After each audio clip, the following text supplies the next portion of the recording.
Hey guys, today we're going to look at a very strange structure in Mahabalipuram. This is an incredibly mysterious building built on top of a huge rock and is commonly known as the Olakkannesvara Temple. Let's climb up and see what is inside the structure.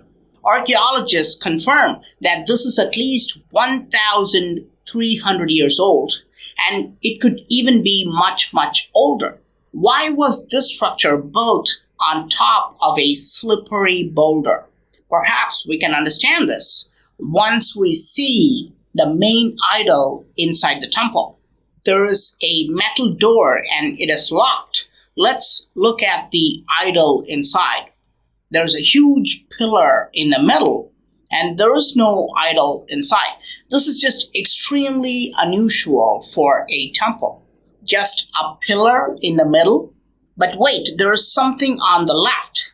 What is it? There are steps going up. You can clearly see stone steps leading up, and on top, there is a square opening. The hole opens up to the sky. The top is open because you can see sunlight coming through this hole. One thing is crystal clear. This is not a temple at all. There is no main idol, and there are stairs going up with a hole on the ceiling. And what's on the right side? A wooden door which is closed. There must be another chamber inside. What's inside that chamber? Why is this doorway locked with a metal gate? Why are there no carvings or idols inside? The entire design of the structure is very odd. Almost all Hindu temples have a pointed top, an aerodynamic structure called Vimana. But this structure does not have it. Instead of a pointed tower, it is designed with a flat top, as though people must go and stand on top of it. Then there are steps leading up, and there's a hole to facilitate. This hole is deliberately made big enough so people could climb up on the roof. But what were they doing on top of the structure? What is the mystery behind it? The name of the structure is even more mysterious. It is named as Olakkannesvara, and this word is completely unheard of. Nobody knows anything about this term.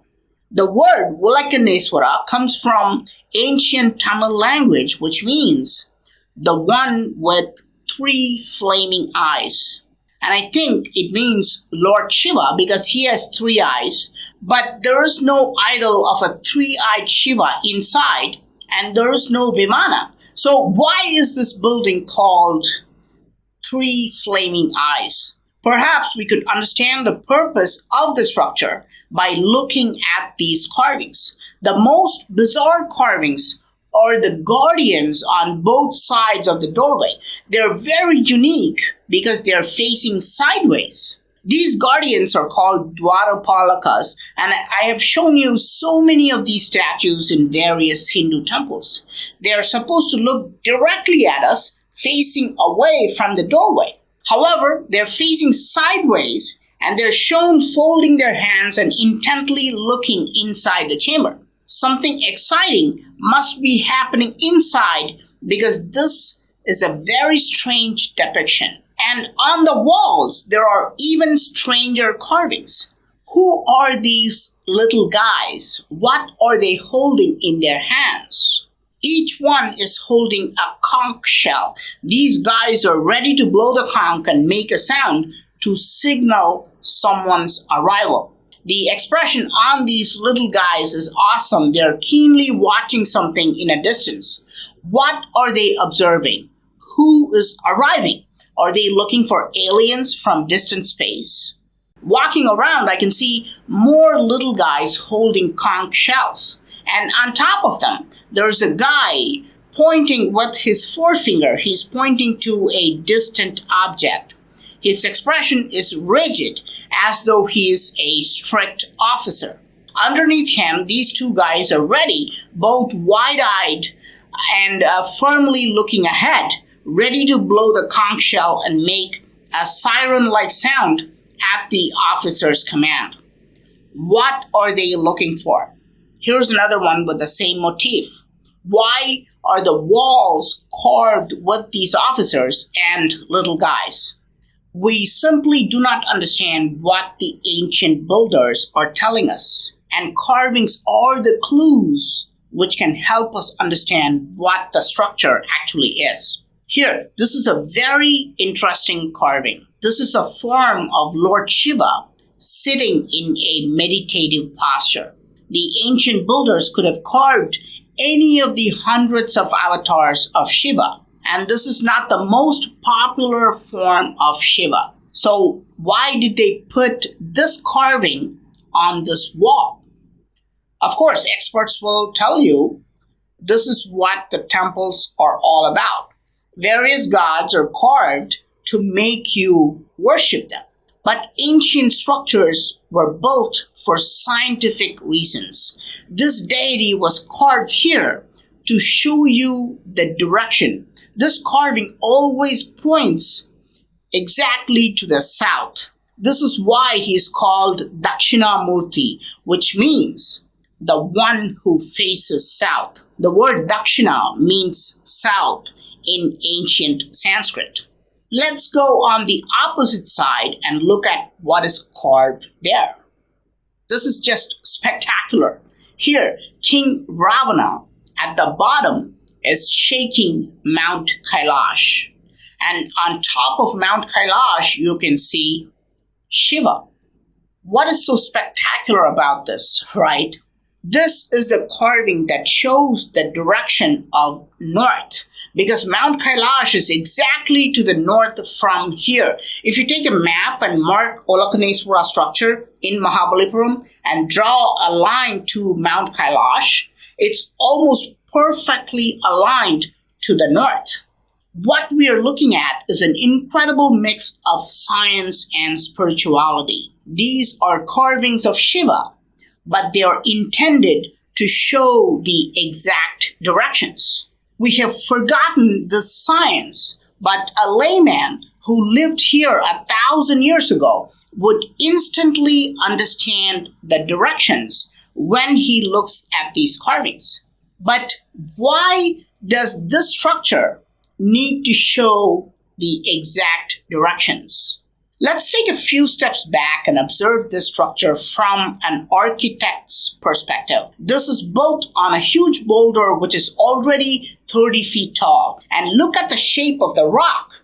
It is shaped like an egg. It slopes down in all directions. This is not where you should try to build anything. This is like placing an object on top of an egg. It will definitely fall down. Let's go to the ground level and observe this from the bottom.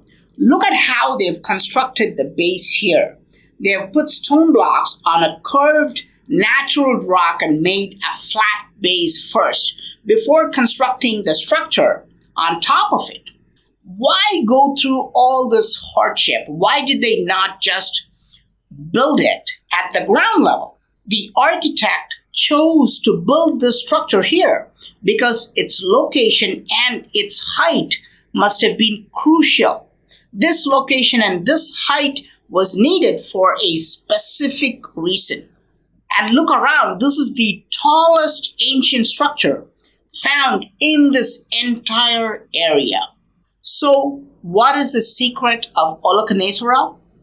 As I dig deeper into this mystery, I start to look at old government archives and historic photographs. This picture is about 50 years old. No difference, right? But then I found something crazy.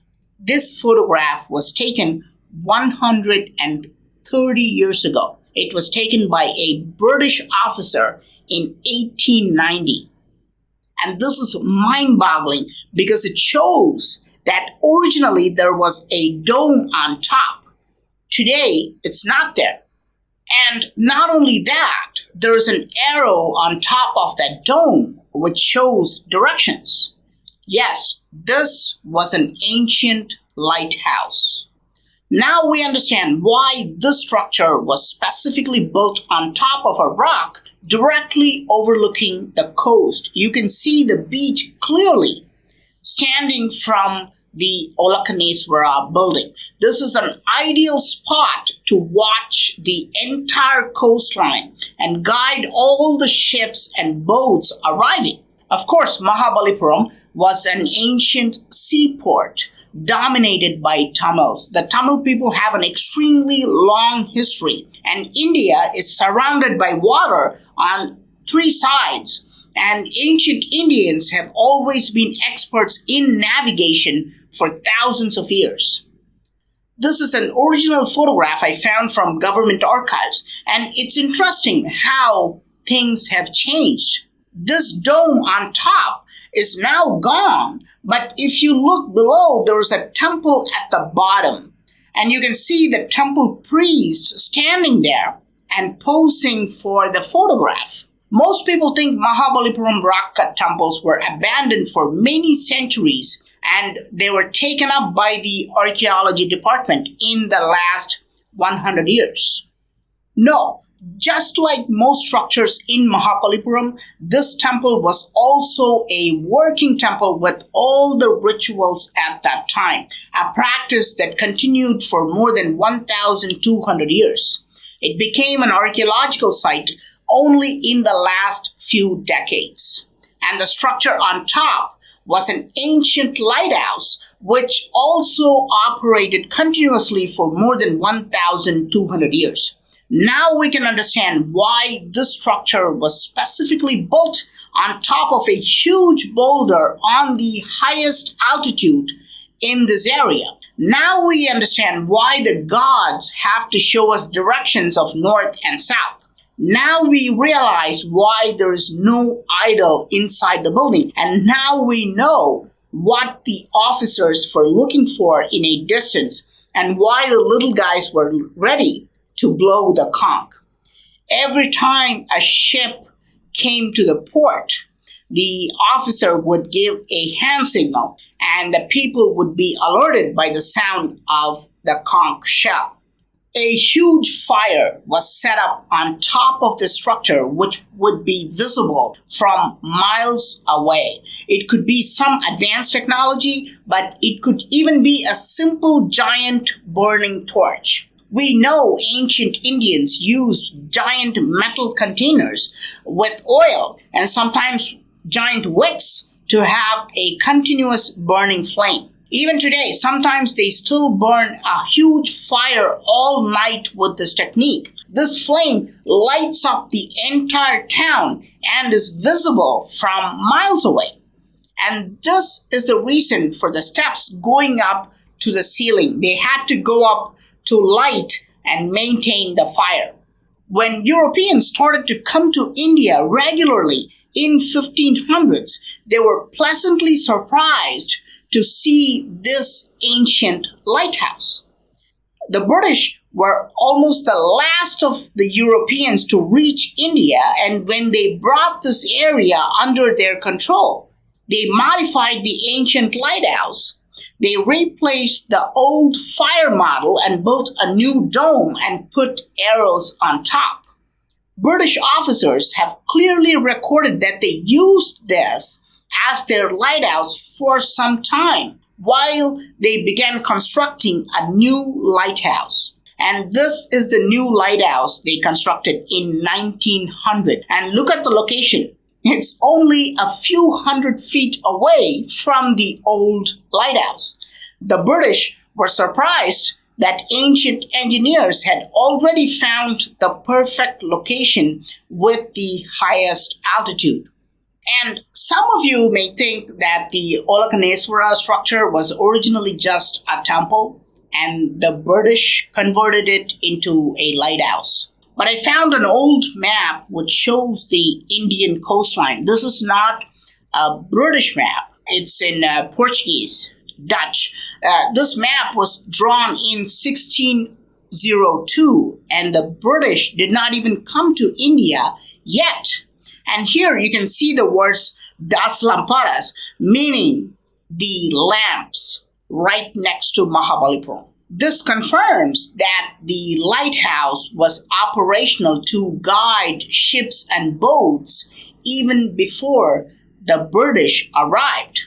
And the British actually took control of this area only in 1774, more than 150 years after this map was drawn.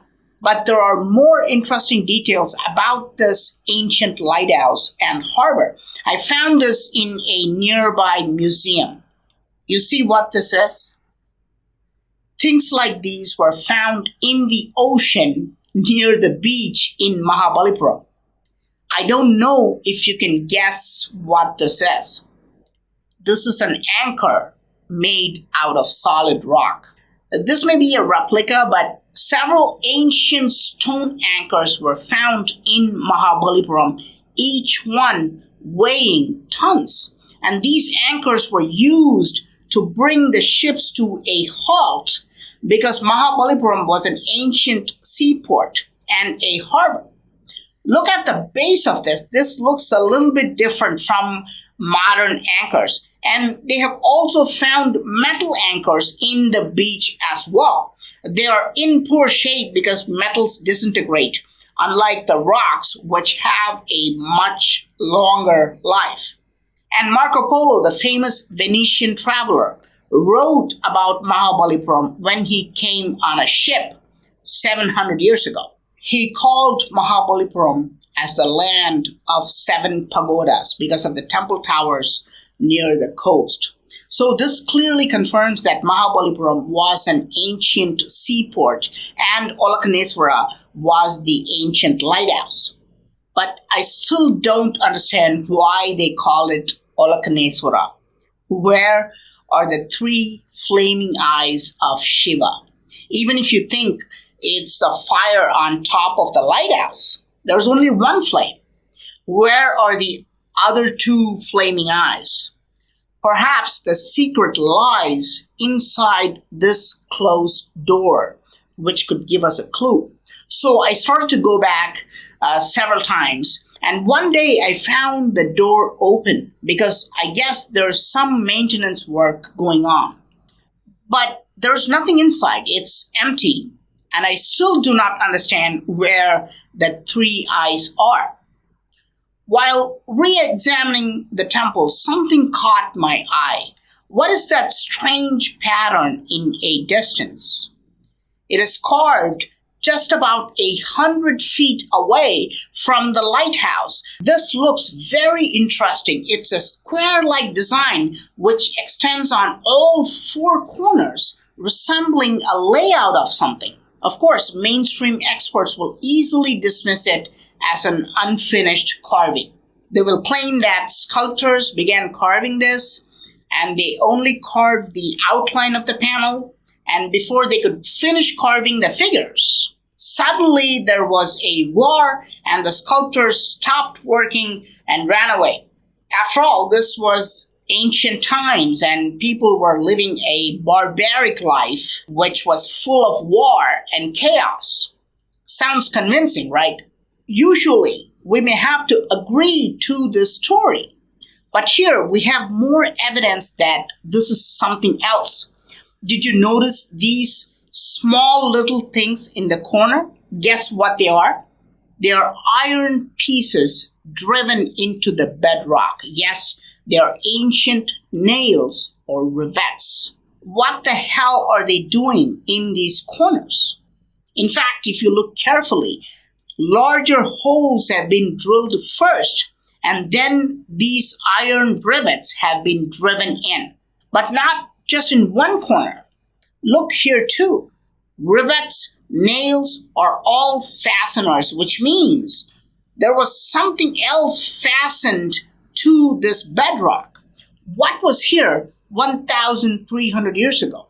There must have been a small tower set up here made of metal, and they would have had another smaller fire on top of it. These nails were holding the metal structure firmly to the rock.